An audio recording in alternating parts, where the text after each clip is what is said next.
कल हमारा last topic था फ्री एक्सपेंशन, है ना। अब हम इसके आगे बढ़ेंगे।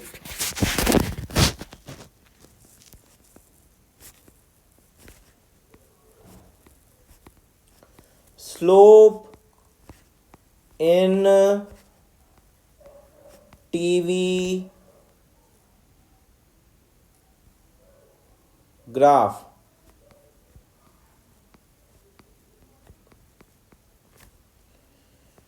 टी वी की power gamma -1 equal to constant.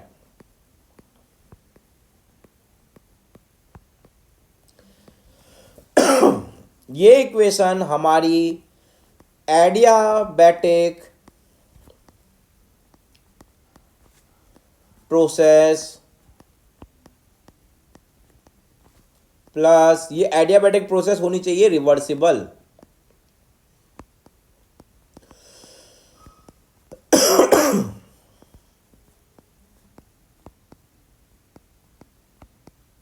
इसके लिए एप्लीकेबल है। अगर हमको स्लोप निकालना है तो हमको निकालनी पड़ेगी टी बराबर C upon gamma -1 C V की power 1 minus gamma equal to T. अब हम करेंगे D T by D V. ये हमारा बराबर होगा सी ब्रैकेट में 1 माइनस गामा वी की power minus gamma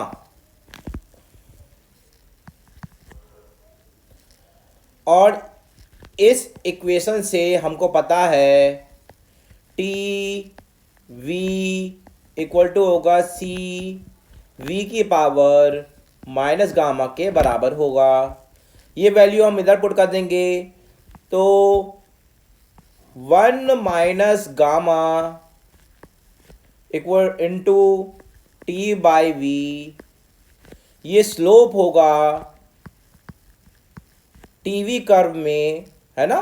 TV curve में हमारे स्लोप की value D T by D V equal to 1 minus gamma into T by we.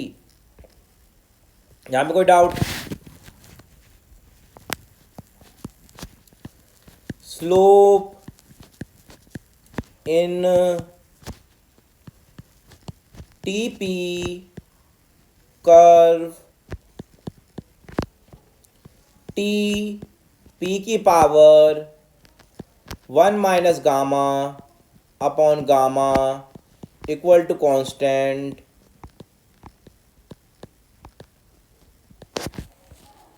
T P की power 1 minus gamma upon gamma equal to सी।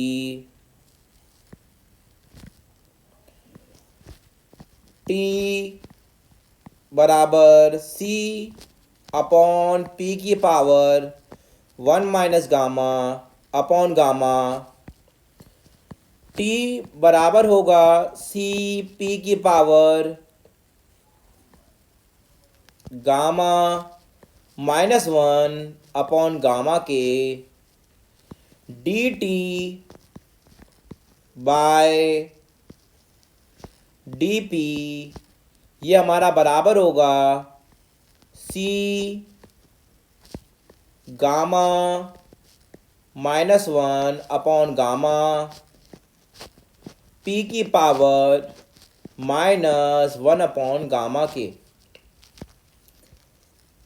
ये इस equation से हमको पता है टी बाई पी बराबर होगा सी पी की पावर -1 बाई गामा के।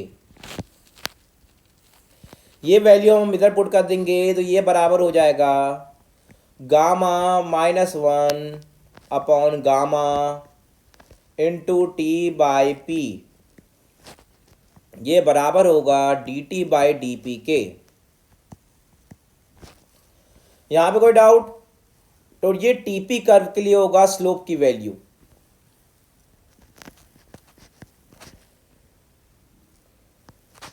Slope for graph between ln t and ln v। तो ln v और ln t के बीच में हमारा जो ग्राफ बनेगा उसका स्लोप की वैल्यू कितनी होगी। हमको पता है कि टी v की पावर गामा -1 बराबर होगा कांस्टेंट के। तो टी v की पावर गामा -1 इक्वल टू सी होगा। अब हम दोनों साइड लॉग लेंगे, लॉग बेस ई। ये क्या होता है, ln के बराबर होता है। तो ln टी v की power gamma -1 equal to ln सी। हमको लॉग की एक प्रॉपर्टी पता है कि ln a इंटू बी बराबर होता है ln a plus ln b के। इसी प्रॉपर्टी का इस्तेमाल करेंगे कि ln t plus ln v की पावर गामा -1 बराबर ln c। ln t plus gamma -1 ln v equal to ln c। अब हम इस इक्वेशन को ध्यान से देखें तो ये इक्वेशन y बराबर mx प्लस सी से कंपेयर करेंगे, जहाँ पे y क्या है हमारा ln t है और x हमारा ln v है। तो हमको पता चल रहा है कि स्लोप की वैल्यू बराबर होगी 1 माइनस गामा के। यहाँ पे कोई डाउट?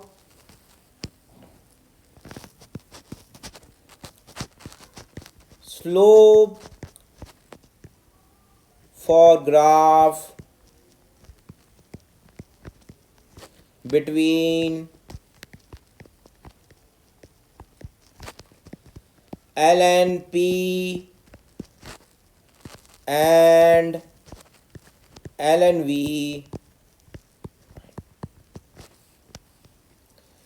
p v की power gamma equal to constant T P v की power gamma equal to C. अब फिर से हम लॉग लेंगे ln p v की power gamma equal to ln c। Log लेने के बाद ln p plus ln v की power gamma equal to ln c के बराबर होगा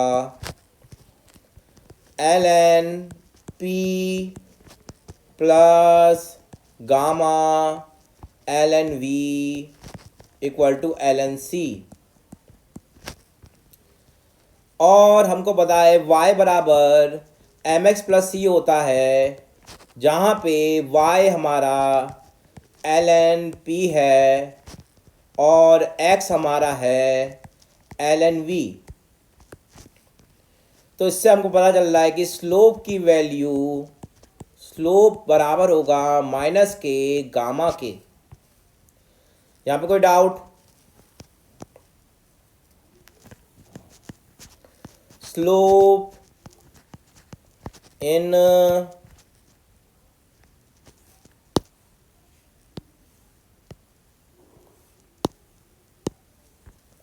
slope for graph between ln t and ln p t p की power 1 minus gamma upon gamma equal to constant T p की power 1 minus gamma upon gamma equal to C. दोनों side हमने log लिया। T p की power 1 minus gamma upon gamma equal to C ln c। तो ये बराबर होगा ln t plus ln p 1 minus gamma upon gamma equal to ln c।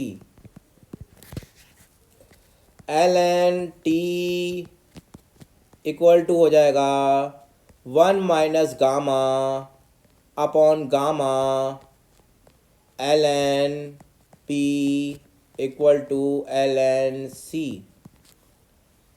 हमको पता है y बराबर mx प्लस सी, जहाँ पे y बराबर होगा ln t के और x बराबर होगा ln p के। तो हमको पता है कि यहाँ पे स्लोप बराबर होगा गामा -1 अपॉन गामा के। यहाँ पे कोई डाउट? अब थर्मोडायनेमिक्स में अगले चैप्टर का नेम है फर्स्ट लॉ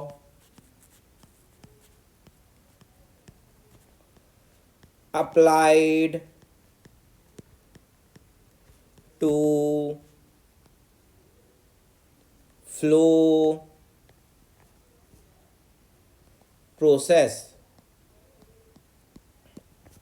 फ्लो प्रोसेस से मतलब है कि हमारा जो सिस्टम होगा वो ओपन सिस्टम होगा। अभी तक हमने क्लोज सिस्टम के बारे में पढ़ा था, अब हम ओपन सिस्टम के बारे में पढ़ेंगे। देखो बेटा, इसमें एक टर्म आता है स्टडी फ्लो।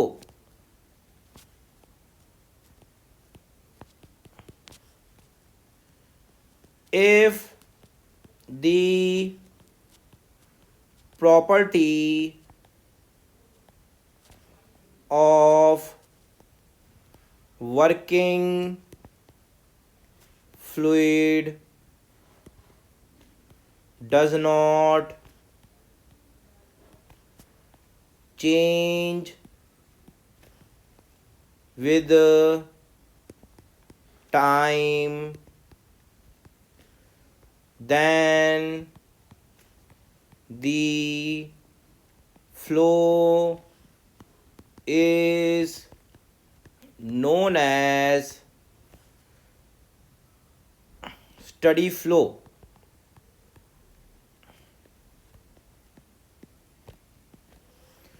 कहने का क्या अर्थ है कि हमारा जो इनलेट मास होगा किसी कंट्रोल वॉल्यूम में, मतलब कोई ओपन सिस्टम में जो इनलेट मास है वो बराबर होगा आउटलेट मास के।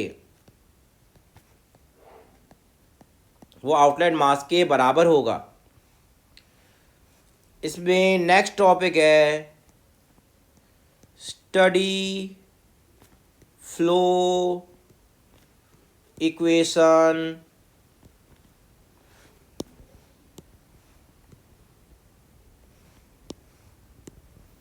Study flow energy equation,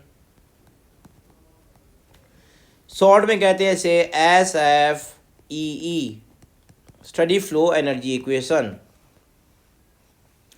study flow energy equation में क्या है, ध्यान से देखना।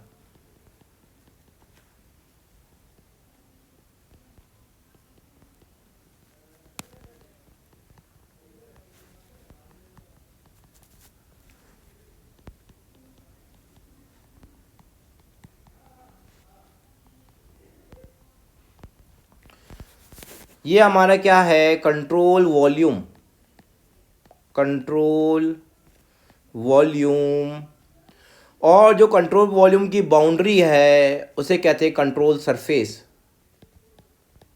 कंट्रोल सरफेस,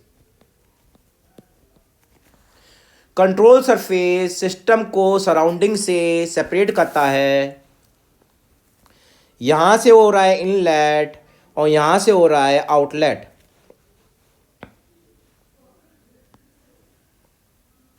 ये लाइन डिनोट करती है डेटम को, डेटम, और रेफरेंस लाइन।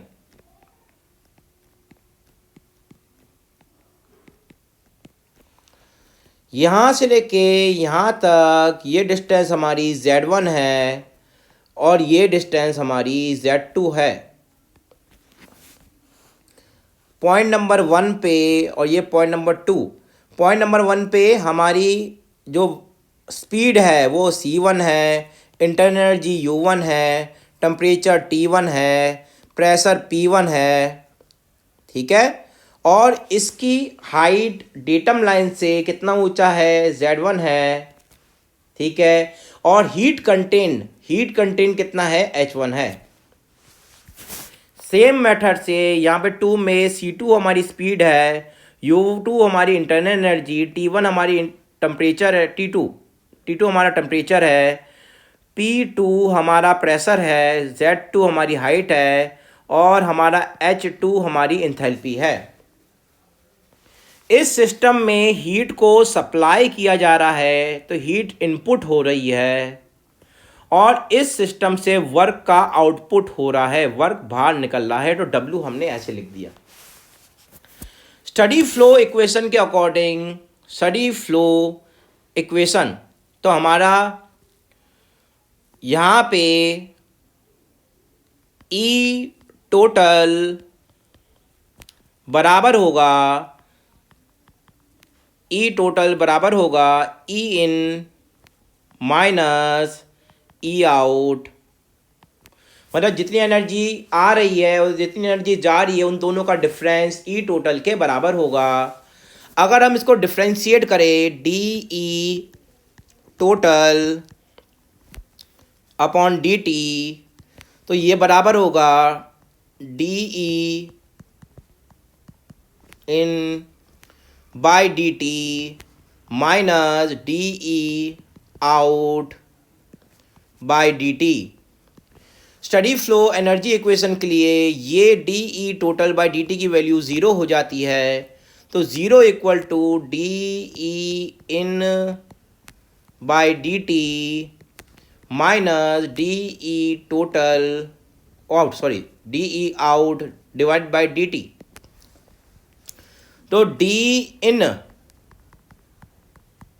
बाय DT ये बराबर होगा DE out divided by DT। हमने बोला जो मास एंटर कर रहा है वो m है, जो एग्जिट कर रहा है वो भी कितना है, m है, क्योंकि स्टडी फ्लो हमारा प्रोसेस है।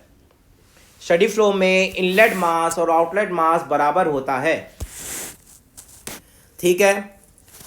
यहाँ पे ध्यान से देखना, एनर्जी में दो पार्ट होते हैं, माइक्रोस्कोपिक एनर्जी और हमारा मैक्रोस्कोपिक एनर्जी। माइक्रोस्कोपिक एनर्जी क्योंकि ये फ्लो प्रोसेस है तो यहाँ पे हमारा इंटरनल एनर्जी भी होगी और फ्लो वर्क भी होगा। दोनों का एडिशन हमारा किसके बराबर होता है, एंथैल्पी के बराबर होता है। तो H1 हमारा क्या होगा, माइक्रोस्कोपिक एनर्जी।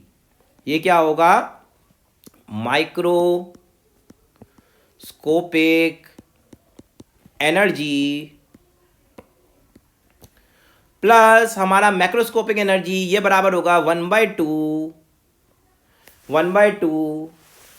m और उसके ऊपर डॉट लगाएंगे क्योंकि DE/DT है, ये है ना। तो यहाँ पे हमने लगाया 1/2 m dot plus into C1 का स्क्वायर, ये हमारी काइनेटिक एनर्जी होगी। और पोटेंशियल एनर्जी की वैल्यू होगी m डॉट GZ1, है ना।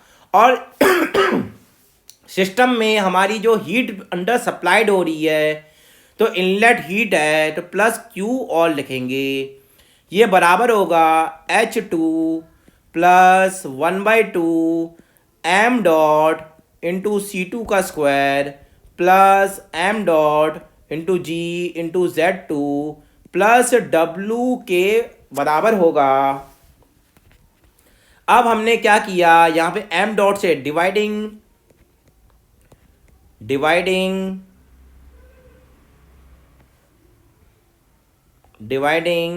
Equation with M dot. जब हम एम डॉट से डिवाइड करेंगे तो H1 upon M dot plus 1/2, यहाँ पे लिखेंगे C1 का square divided by 2 plus GZ1 plus Q by M dot बराबर होगा H2 divided by M dot plus C2 का square divided by 2 plus GZ2 plus W by M dot. H1 upon M dot को लिख देंगे small h1 plus C1 का square divided by 2 plus GZ1 plus Q, small q से denote किया हमने H2, नहीं small h2 आएगा यहाँ पे, ये स्मॉल h2 होगा, small h2 plus GZ2 plus W small w। तो ये जो हमारी इक्वेशन, हाँ इसमें एक चीज़ और रह गई, C2 का स्क्वायर डिवाइडेड बाई 2, है ना। हाँ अब ठीक है। तो बेटा जो ये इक्वेशन निकल के आई है इसे कहते हैं, इस इक्वेशन को, ये जो इक्वेशन बन के आई है हमारी, इसे कहते हैं स्टडी फ्लो एनर्जी इक्वेशन, जो स्टडी फ्लो के लिए एप्लीकेबल होती है। यहां पे कोई डाउट? ठीक है, तो ये हमारी है स्टडी फ्लो एनर्जी इक्वेशन।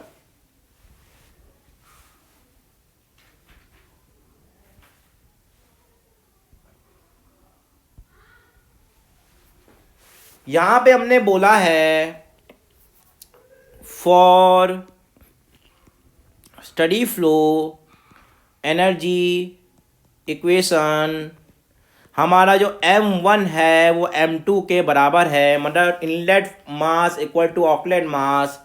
मास की वैल्यू होती है density into volume, ρ1 into V1 equal to ρ2 into V2। ρ1 हमारा V1 की वैल्यू होगी A1 C1 बराबर ρ2 A2 C2। ये हमारी स्टडी फ्लो इक्वेशन के लिए, इस इक्वेशन को कंटिन्यूटी इक्वेशन कहते हैं, continuity equation for incompressible fluid, for incompressible fluid हमारी डेंसिटी ρ1 बराबर होगा ρ2 के, ρ1 बराबर होगा ρ2 के। इससे हमको पता चल रहा है कि A1 C1 बराबर होगा A2 C2 के। ठीक है, इनकम्प्रेसिबल फ्लूइड के लिए डेंसिटी बराबर होती हैं, तो A1 C1 equal to A2 C2 हो जाएगा, ये कंटिन्यूटी इक्वेशन हो जाएगी। इसका मतलब हमारा जो एरिया होगा वो इन्वर्सली प्रोपोर्शनल होगा स्पीड के, अगर स्पीड ज़्यादा होगी तो एरिया कम होगा, अगर एरिया ज़्यादा होगा तो स्पीड कम होगी, है ना। इसका अप्लाई करना भी हम सिखाएंगे। Application of study flow energy equation, इसमें पहला एप्लीकेशन है नोजल। नोजल क्या होती है? It is a mechanical device which increases the kinetic energy of working fluid, है ना। तो हमारी नोजल कैसे दिखती है? नोजल हमारी कुछ इस तरीके से दिखती है बेटा।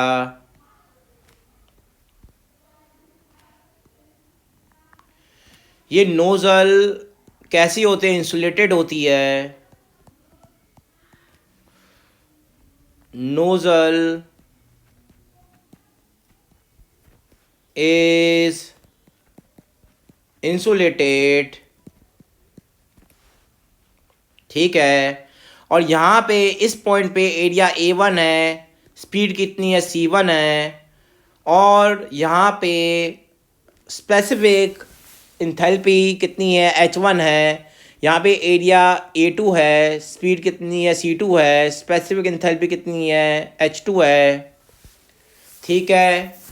और नोजल में कोई वर्क डन नहीं होता है, नो वर्क डन बाय और ऑन दी सिस्टम, किसी तरीके का वर्क डन नहीं होता है। यहाँ पे एक पॉइंट और ध्यान रखना है कि C1 हमारी बहुत बहुत छोटी होगी कंपेयर टू C2। तो C1 को हम निगलेक्ट कर सकते हैं। C1 क्या हो जाएगी? हमारी निगलेक्ट हो जाएगी। C1 को निगलेक्ट कर सकते हैं।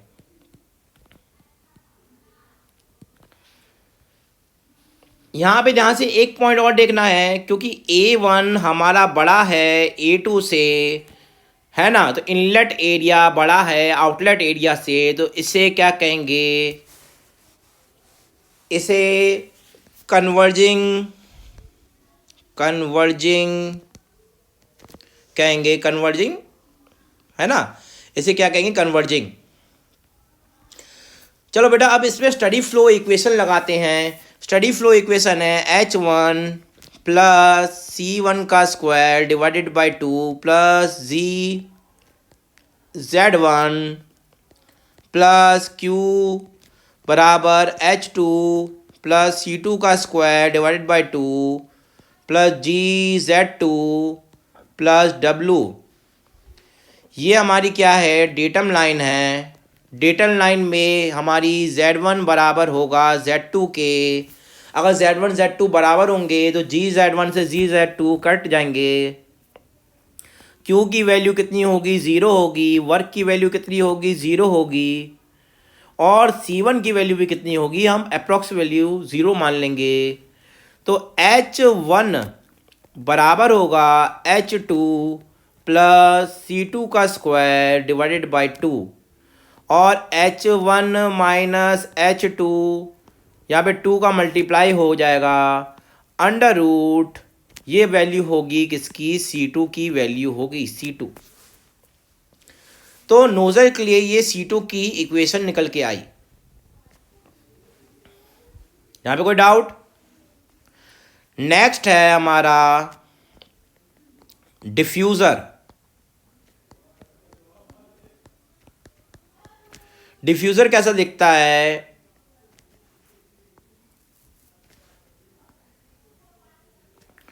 डिफ्यूज़र हमारा इस तरीके का दिखता है।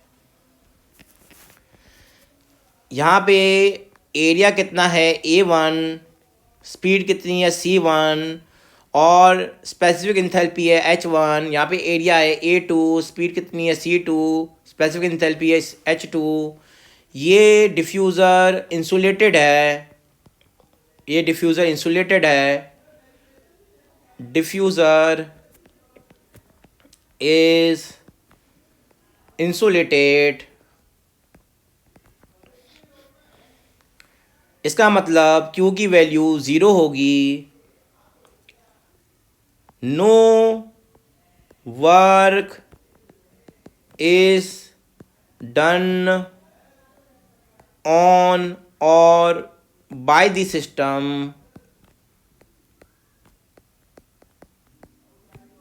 मतलब वर्क की वैल्यू भी ज़ीरो होगी।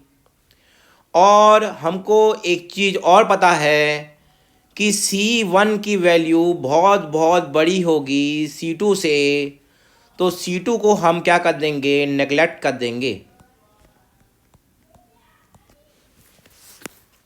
डिफ्यूज़र होता क्या है? It is a device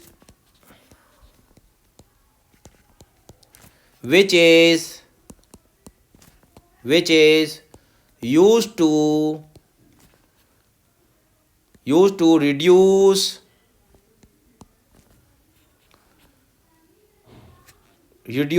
kinetic energy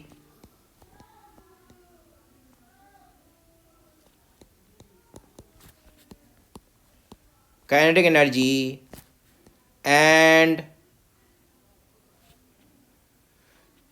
reduce kinetic energy and increase the pressure।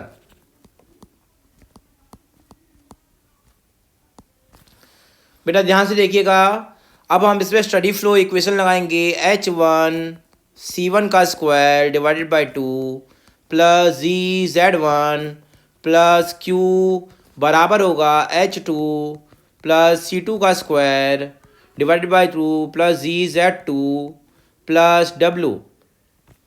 ये हमारी स्टडी फ्लो इक्वेशन है। ये हमारी लाइन है। यहाँ पे हमको पता चल रहा है कि Z1 बराबर होगा Z2 के। C1 की वैल्यू हमको निकालनी है, C2 हमारा ज़ीरो है, तो H1 प्लस C1 का स्क्वायर डिवाइडेड बाई 2 प्लस नहीं बराबर हमारा होगा H2 प्लस ज़ीरो, क्योंकि हमको पता है बाकी सब चीज़ें ज़ीरो है ना। तो C1 स्क्वायर बाई 2 बराबर होगा H2 माइनस H1। C1 बराबर होगा रूट में 2 ब्रैकेट में H2 माइनस H1 के बराबर हो जाएगा। यहाँ पे कोई डाउट? ये डिफ्यूज़र हो गया हमारा। Third application turbine. टरबाइन कैसा दिखता है बेटा? ध्यान से देखिएगा।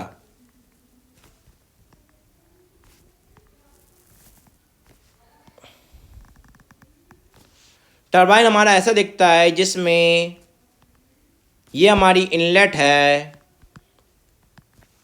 और ये हमारा आउटलेट है। ये टरबाइन का सिंबल है।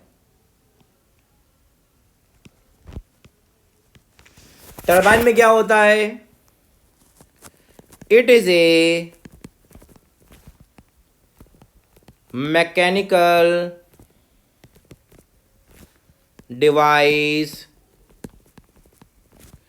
which increases kinetic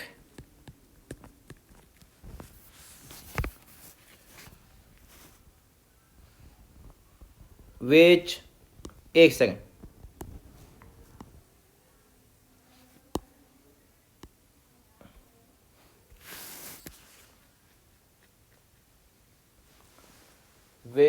एक second,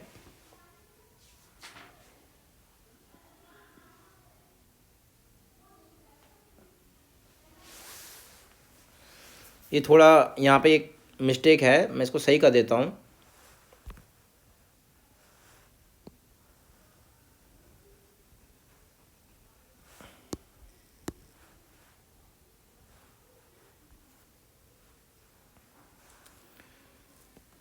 it is a work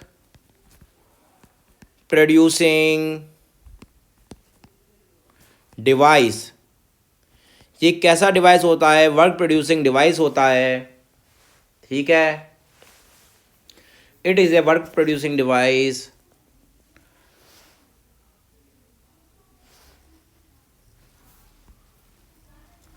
है ना। यहाँ पे जो C1 होगा inlet speed of the working fluid वो लगभग बराबर होगा C2 के। C1 बराबर होगा लगभग C2 के बराबर होगा। और ये टरबाइन इंसुलेटेड होती है, टरबाइन इज इंसुलेटेड। इसका मतलब Q की वैल्यू 0 है और यहाँ पे Z1 बराबर Z2 के होगा। तो हमको पता है, हम स्टडी फ्लो इक्वेशन लगाएंगे H1 प्लस C1 का square by 2 plus GZ1 plus Q बराबर होगा H2 प्लस C2 का square by 2 plus GZ2 plus W। यहाँ पे Z1 बराबर Z2 है और C1 और C2 बराबर हैं, तो H1 माइनस H2 ये किसके बराबर होगा? वर्क के बराबर होगा। ये होगा वर्क डन पर यूनिट मास। और ये वर्क की वैल्यू कैसी होगी? Work is positive, work done is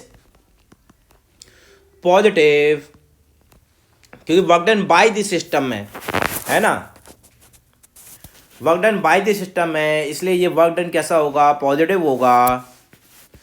इससे हमको पता चल रहा है कि H1 की वैल्यू बड़ी होगी H2 से। यहाँ पे कोई डाउट? क्लियर है? अगला है हमारा कंप्रेसर और pump. Both are work consuming device, both are work consuming device, दोनों कैसे हैं? वर्क कंज्यूमिंग डिवाइस हैं, ठीक है। Compressor increases pressure and temperature of working fluid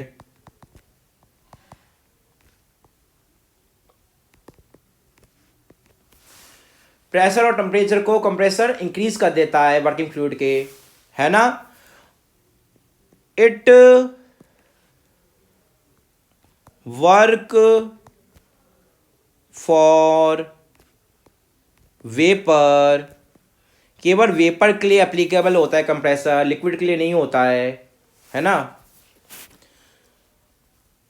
pump में हमारा केवल टेम्परेचर प्रेशर इंक्रीज होता है, increases pressure of working fluid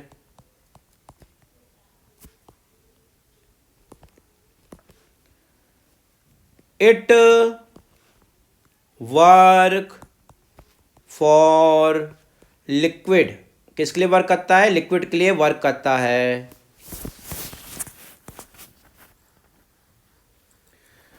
compressor या पंप का सिंबल कैसा होता है? ऐसे होता है,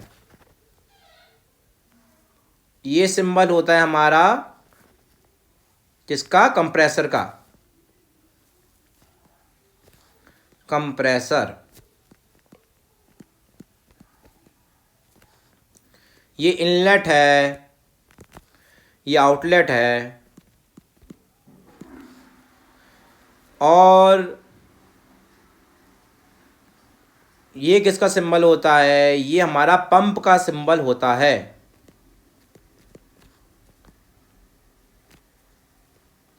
ये पंप का सिंबल होता है, ये इनलेट, ये हमारा आउटलेट, आउटलेट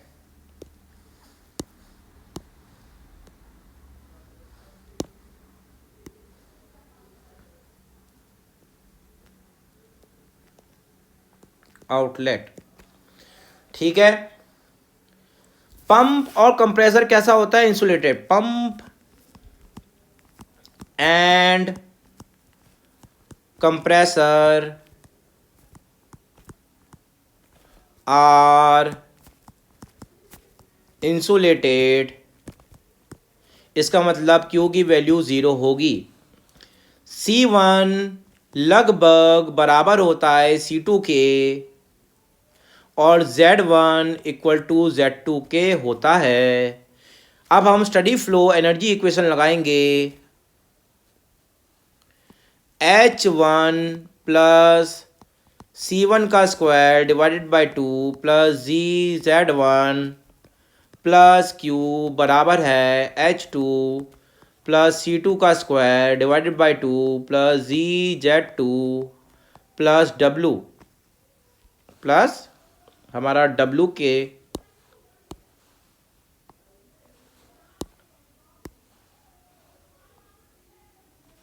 ठीक है। तो हमारा C1 और C2 बराबर है तो कैंसिल हो जाएंगे, Z1 और Z2 बराबर है वो भी कैंसिल हो जाएंगे, Q की वैल्यू 0 है। तो यहाँ पे अच्छा एक चीज इक्वेशन में थोड़ा अंतर आ जाएगा, वो ये होगा कि वर्क हमारा नेगेटिव होगा। Work done bye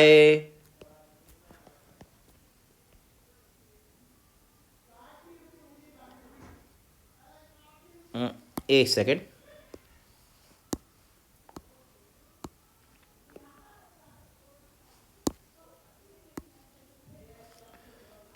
bye compressor and pump is negative. तो अब स्टडी फ्लो इक्वेशन में हम वैल्यू रखेंगे। यहाँ पे हो जाएगा H1 है ना, Q की वैल्यू 0, तो यहाँ पे H2 माइनस W और W बराबर होगा H2 माइनस H1 के। ये है हमारा वर्क डन पर यूनिट मास। और हमको इससे पता चल रहा है कि H2 की वैल्यू बड़ी होगी किससे? H1 से, है ना, क्योंकि हमने नेगेटिव साइन पहले ले लिया है। यहाँ पे कोई डाउट? ठीक है। अच्छा इसमें एक चीज़ का आप ध्यान रखिएगा, H2 is greater than H1 और हमारा टरबाइन में आया था H1 is greater than H2।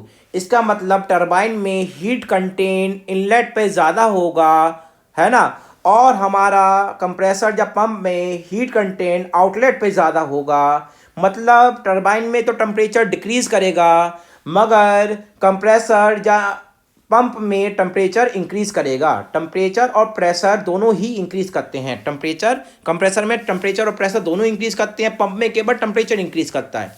यहाँ पे कोई दिक्कत? जैसे मैंने पॉइंट यहाँ पे लिखवाए भी थे, ये पंप के केस में लिखवाया था और ये कंप्रेसर के केस में लिखवाया था मैंने, है ना, मगर टरबाइन में टेम्परेचर डिक्रीज करता है। यहाँ पे कोई डाउट? ठीक है बेटा, तो आज हमने इतना ही पढ़ाना था। देखो बेटा काफ़ी कुछ पढ़ा दिया हमने, एक लेक्चर में हमने काफ़ी कुछ पढ़ा दिया है। पर डे आपका काफ़ी कुछ सिलेबस कवर अप हो रहा है। इसी तरीके से हम पूरा मैकेनिकल इंजीनियरिंग कवर अप कर लेंगे बेटा, है ना। आपको डेली बेसिस पे रिवाइज करना है ना, और अपने नोट्स प्रॉपर बनाते जाइए। केवल वीडियो पे है ना बेस मत रहिए, क्या वीडियो पे डिपेंडेंट है केवल, है ना। इसके प्रॉपर नोट्स बनाइए, उसको लिख लिख के आप उसको याद करिए, पहले समझिए फिर उसको याद करिए, है ना। तो बेटा आज के लिए इतना है। Thank you very much.